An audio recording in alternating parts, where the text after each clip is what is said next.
BBC's trust ratings with the UK audience are very high, and I think the reason for that is because we do everything possible to be accurate in what we do in our news organisation.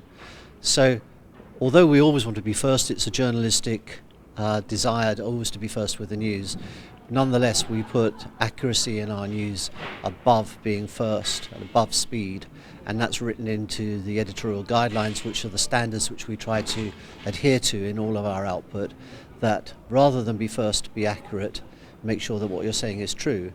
And then if we do get things wrong, we're very careful to correct them as quickly as possible and to admit our mistakes. So we show our corrections on our online site, for example, where we've had to correct facts in any of our articles, and we're upfront about it, and that, in our view, increases the trust of audiences rather than decreases them, because they know that you're doing your best to get things as accurate as you possibly can. Well, social media obviously makes things more difficult because very often it's very quick and it's very difficult to verify and authenticate.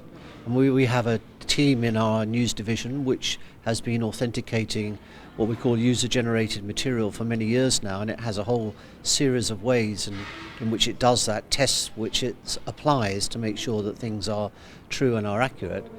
But that's sometimes very difficult to do, and we have to exercise caution in recycling social media stories because they sometimes turn out to be wrong. They sometimes, as we all know, even turn out to be fake. So we have to take a lot of care with that. We do occasionally get things wrong. We do occasionally let things through that turn out not to be true in when we check them out further. But we try to be as assiduous as we can in making sure that we check social media stories before they're portrayed on the BBC. I think the most important aspects of the values of the BBC, which is what we set out in our editorial guidelines, the most important aspect is our independence from political influence, independence from commercial influence, because we don't take advertising, so commercial influences are more difficult to have over us. Independence from personal interests, and actually our journalists are also independent from corporate interests, so the corporate interests of the BBC do not prevail over the journalism of our news division. Those are very important values for us, but there are a whole series of other things too which we try to do, which we really they reflect the expectations of our audiences in the UK, the way in which we portray certain things on TV and on radio, and the sort of values that we ascribe to when we treat vulnerable people or we deal with children or all of those sorts of things. They're all dealt with in our editorial guidelines. They're all part of the values that we aspire to in the BBC and which our audiences expect of us and which we think are fundamental to a public service broadcaster. The editorial guidelines of the BBC apply to all our output, whether it's news output or drama or children's programming or any other kinds of programming.